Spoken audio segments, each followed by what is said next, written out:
आप सभी भाई लोगों को मेरा बहुत बहुत नमस्कार। Devansh Hindi classes YouTube channel पर आपका अभिनंदन है, स्वागत है।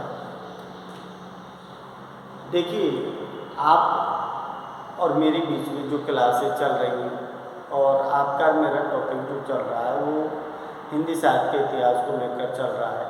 तो अभी जो आदिकाल है वो आपका मैंने बता दिया। उसके बाद भक्ति काल सबसे बड़ा काल है। तो भक्ति काल के अंतर्गत एक नहीं चार काव्यधाराओं का विकास हुआ है, तो थोड़ा सा समय भी लगा है, लेकिन उनकी विशेषता, उनका नामकरण, वो सारी चीज़ें हैं जो मैंने आपको बता दी हैं। आज हम हिंदी साहित्य के इतिहास में जो तीसरा काल है उस तीसरे काल के ऊपर अपन चर्चा करेंगे। और वो तीसरा काल क्या नाम है, जिसका नाम अपन क्या बोलते हैं, उत्तर मध्यकाल।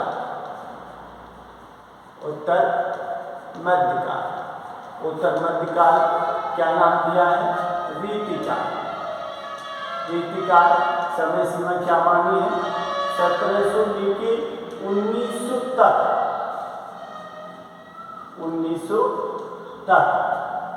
मानी है समय सीमा। अब बात यह है कि जो मध्यकाल था, क्योंकि मैंने बताया था आपको कि मोटे तौर पर तो 3 भागों में बांटा है हिंदी साहित्य का इतिहास, आदिकाल, मध्यकाल और आधुनिक काल। लेकिन जो मध्यकाल है उसको 2 हिस्से कर दिए, पूर्व मध्यकाल और उत्तर मध्यकाल। पूर्व मध्यकाल में भक्ति रख दिया, उत्तर मध्यकाल में रीतिकाल रख दिया। बात वही है, और 3 की जगह 4 हो गया। जो रामचंद्र शुक्ल ने दोहरा नामकरण दिया है वो 4 कालों में विभाजित है। तो उत्तर मध्यकाल बोलो, रीतिकाल बोलो, बात एक ही है। अब बात यह है कि रीति शब्द क्या है, रीति शब्द है क्या है। और रीति शब्द देखिए, मैंने उस समय भी आपको बताया था, चाहे हिंदी साहित्य का कोई सा भी काल, चाहे आदिकाल हो, चाहे भक्तिकाल हो, चाहे रीतिकाल हो, चाहे वो आधुनिक काल हो, लेकिन किन परिस्थितियों की देन है, इनमें एक के बाद एक काल का परिवर्तन क्यों हुआ, उनका सबका कारण क्या था।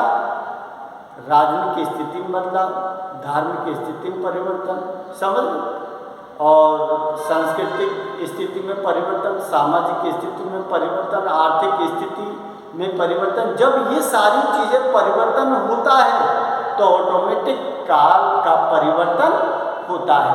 अरे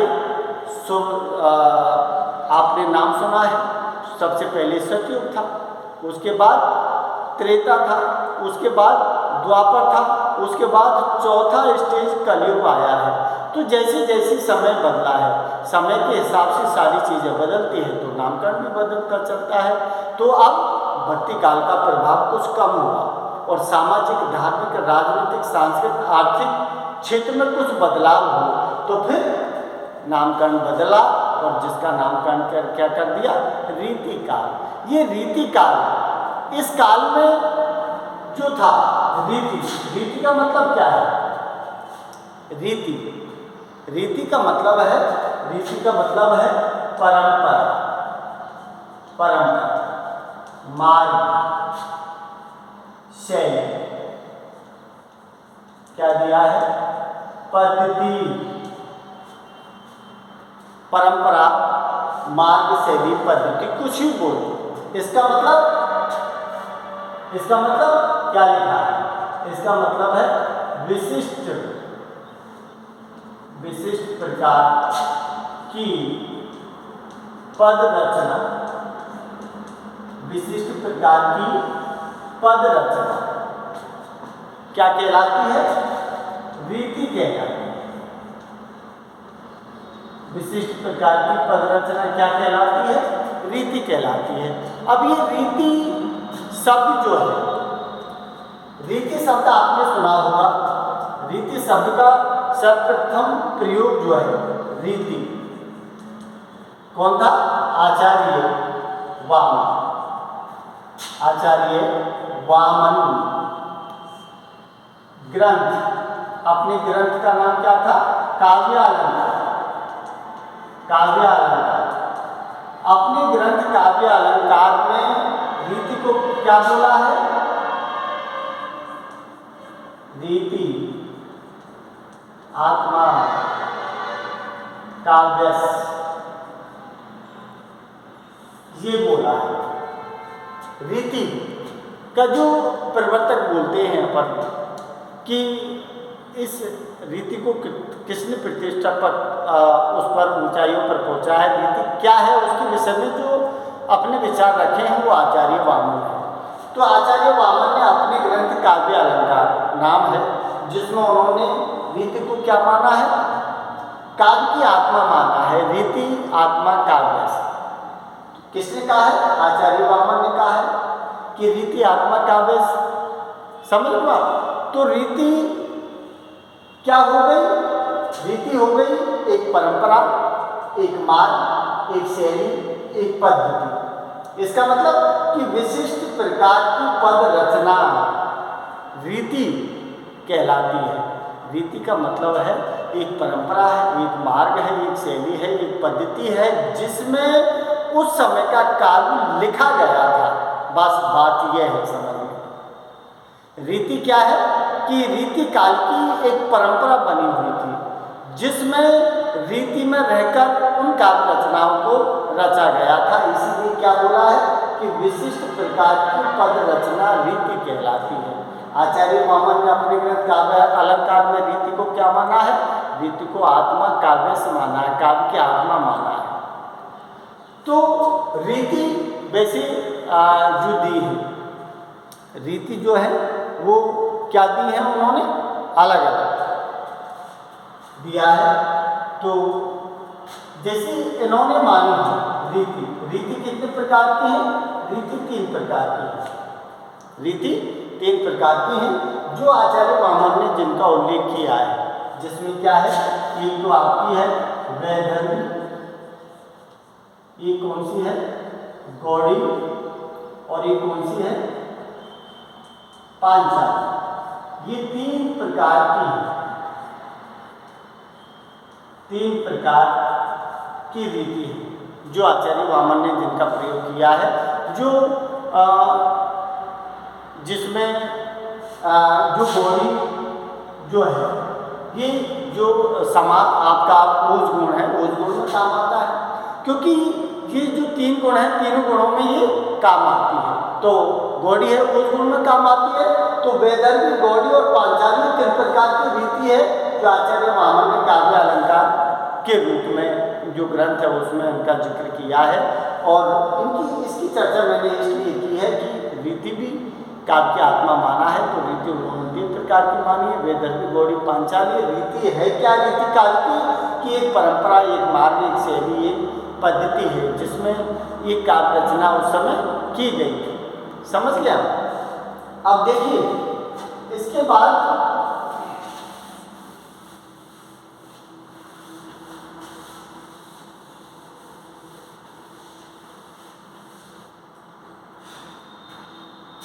बाद जो दिया है कि रीतिकाल जो है इसका जो मुख्य क्या था? मुख्य प्रतिपाद। मुख्य प्रतिपाद क्या है? तो पहला मुख्य प्रतिपाद जो है रीतिकाल का वो क्या है?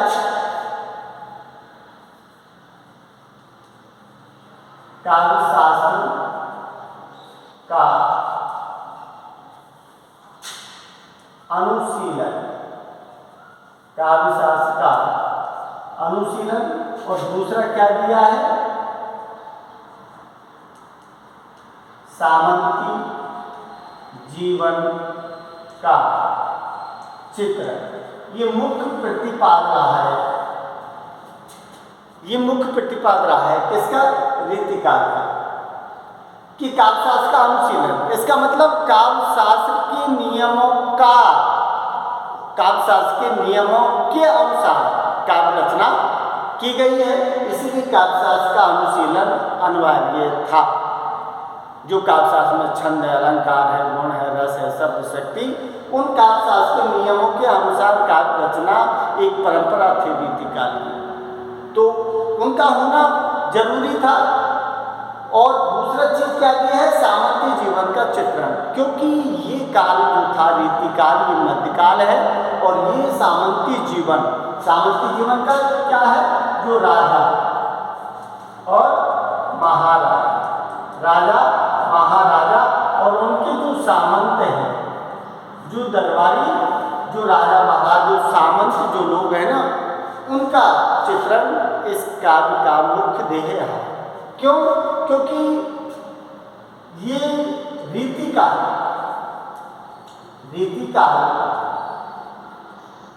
का काव्य जो है, रीतिकाल का काव्य पला और बड़ा, कि रीतिकाल का काव्य पला और बड़ा। कहाँ पला बड़ा है? कहाँ पला बड़ा है? राजाओं के आश्रय। रीतिकाल का जो काव्य है वो राजाओं के आश्रय में ही पला बड़ा हुआ है। इसीलिए यहाँ क्या बोला है? सुरा और सुंदरी, ये दो चीज इंपॉर्टेंट थी मध्यकाल में। क्या थी?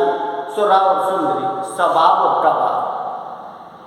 अरे शराब भी थी, कबाब भी थी और सुंदरी भी थी। सुरा और सुंदरी और कबाब, इन तीनों चीज़ों का मेल था उस समय, क्योंकि राजाओं की हुकूमत थी और राजाओं पे चाहे कभी कोई युद्ध नहीं जीता, लेकिन ज़्यादातर राजाओं के दरबार में रहकर उनके युद्धों का सजीव चित्रण और उनके वंशों की वंशावली, उनका गुणगान, उनकी अतिशयोक्तिपूर्ण वर्णन देखने को मिलता है। इसीलिए ये जो रीतिकाल का काव्य है ना, ये उनके आश्रम में पला बड़ा हुआ है। इसीलिए क्या बोला है?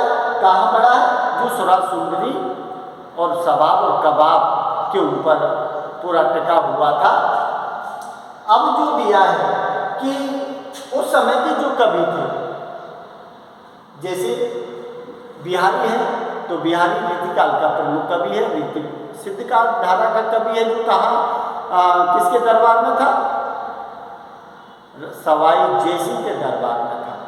समझ लो, जो आपने भूषण कवि है, या फिर जिसे अपन कहते हैं भूषण कवि, जो इंद्रजीत के दरबार में था, जिसने छत्रसाल, दशरथ और वीर शिवाजी का भी जो जिक्र किया है। इधर केशवदास था, ओरछा नरेश के दरबार में रहा था, इंद्रजीत के दरबार में रहा था, शिवाजी 36 के उसमें भूषण रहा था। और केशवदास जो रहने वाला राजस्थान का है, भरतपुर के डी कुमेर गांव का रहने वाला है, लेकिन उनके पूर्वज ओरछा नरेश के आश्रय में रहे थे, तो केशवदास ने वहाँ के राजाओं को वर्णन किया है। इसलिए पूरा ही रीतिकाल का जो काव्य है ना, वो राजा महाराजाओं के आश्रय में पला बड़ा हुआ है, इसीलिए कहा गया है। और रीतिकाल सुराब सुंदरी, उनके गुणों का वंशावली का गुणगान करना एक मुख्य ध्येय था, क्योंकि कवियों का जीविका उपार्जन का साधन एकमात्र वही था। इसीलिए उस समय के कवियों ने क्या कहा था? सु कवि रीझे तो कविताई, नहीं तो राधिका कनाई सुमरन को बहाना है। स्पष्ट लिखा है कि सु कवि रीझे तो कविताई, नहीं तो राधिका काना सुमरन का बहाना है। अगर हमारी कविता से कोई प्रसन्न हो गया तो हम समझेंगे कि हमारी कविता सफल हो गई। अगर कोई प्रसन्न नहीं हुआ, राजा भी प्रसन्न नहीं हुआ, प्रजा भी प्रसन्न नहीं हुई, तो राधा और कन्हैया का सुमरन भजन हो जाएगा। स्पष्ट संकेत मिला है। समझ लो आप, इस तरह से रीतिकाल के विषय में जो दिया है। अब देखिए, रीतिकाल के विषय में और भी जो चीज़ें हैं,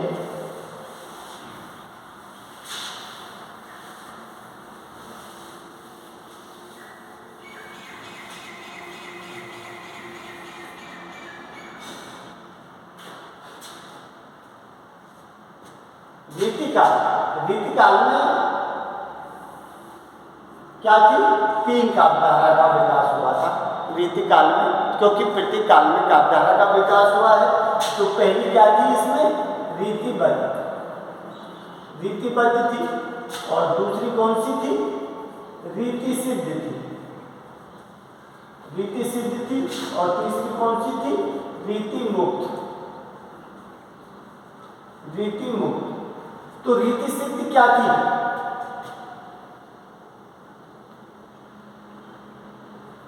जिसमें क्या था? परंपरा, परिपाटी के अनुसार काव्य रचना, परिपाटी या परंपरा के अनुसार काव्य रचना हुई थी इसमें। इसीलिए रीतिबद्ध, रीतिबद्ध का मतलब है बद्ध माने बंधी हुई, रीति माने परंपरा, कि जो परंपरा के अनुसार काव्य रचना बनी हुई थी वो रीतिबद्ध है। इसीलिए परंपरा परिपाटी के अनुसार काव्य रचना जो बनी हुई थी वो रीतिबद्ध कहलाती है। रीतिबद्ध में कौन कौन कवि आते हैं?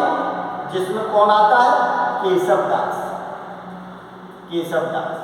कौन आता है? चिंतामणि। कौन आता है? पद्माकर। पद्माकर। कौन आता है?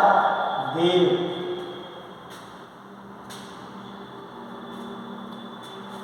क्या है? देव। पद्माकर, केशवदास, चिंतामणि और आता है क्या नाम है? भिखारीदास। भिखारी। ये सारे के सारे किसमें आते हैं? रीतिबद्ध। क्योंकि इस समय की जो काव्य रचना थी वो बनी बनाई परिपाटी के अनुसार काव्य रचना बनी हुई थी, जिसमें लक्षण, ग्रंथ और काव्य में छंद अलंकारों का सबसे ज़्यादा प्रयोग हो रहा था। तो बनी बनाई परिपाटी के अनुसार जो काव्य रचना हुई वो रीतिबद्ध धारा में कहलाई। रीतिबद्ध धारा के प्रमुख कवि कौन है? केशवदास है, चिंतामणि त्रिपाठी है, पद्माकर है, देव है, भिखारीदास है और कौन है?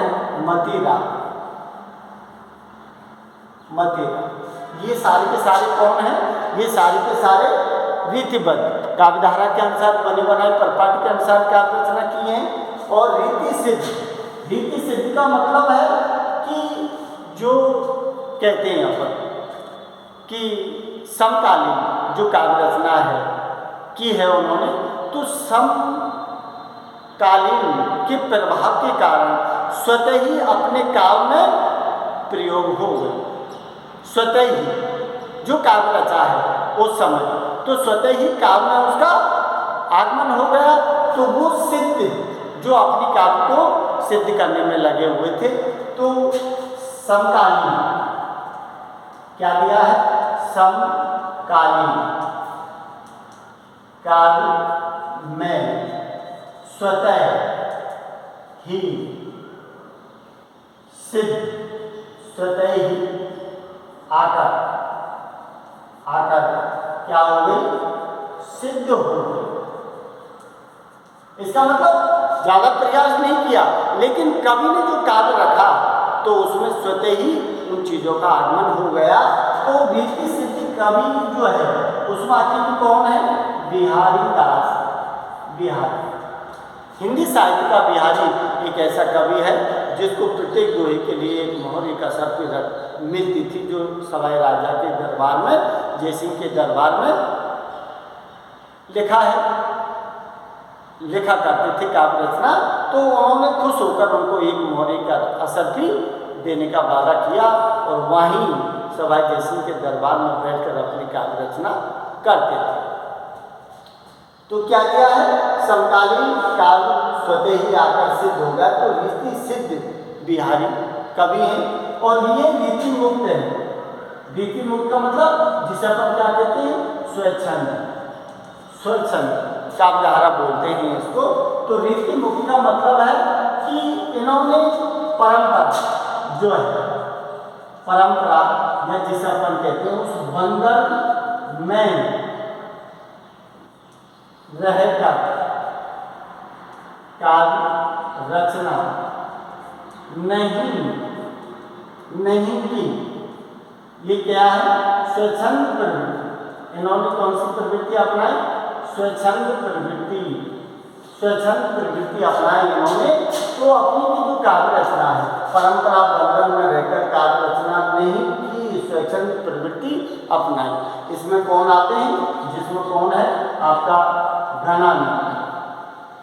बोधा, आलम, ठाकुर। ठीक है, ये कौन है? एक आता है आपके द्विजदेव। तो ये धनंद है, बोधा है, आलम है, ठाकुर है, रसखान, ये कैसे थे? ये स्वच्छंद प्रवृत्ति के कवि हैं। तो ये रीतिकालीन जो काव्य है उसकी 3 मुख्य धारा है, रीतिबद्ध है, रीति सिद्ध है, रीति मुक्त है। तो रीतिबद्ध का मतलब समझे आप? रीतिबद्ध का मतलब है ऐसी काव्य रचना जो परंपरा के अनुसार बनाई गई, जिनमें छंद, अलंकार, काव्यों का प्रयोग किया है। ठीक है, उसकी कवि कौन है? केशवदास, चिंतामणि, पद्माकर देव, भिखारीदास, मतीराम आदि हैं। रीति सिद्ध ऐसे कवि हैं जिन्होंने अपने काव्य में सिद्ध किया है, लेकिन समकालीन काव्य में स्वतः ही आकर वो सिद्ध हो गई। उन्होंने प्रयास नहीं किया, अपने आप समय के हिसाब से छंद अलंकारों का प्रयोग अपने आप काव्य ने मांगा, उन्होंने कर दिया। तो ये क्या है कि ये सिद्ध अकेले बिहारी कवि है, और रीति मुक्त जो है वो स्वच्छंद परंपरा बंधन में रहकर उन्होंने काव्य रचना नहीं की, उन्होंने स्वच्छंद प्रवृत्ति अपनाई, इससे हट गए बिल्कुल इस काव्य धारा से, और जिसमें धनंद, बोधा, आलम और ठाकुर आते हैं। तो ये था क्या आपका रीतिकालीन रीति जो काल है उसकी पर वह है काव्य धारा है। अब देखिए इसके बाद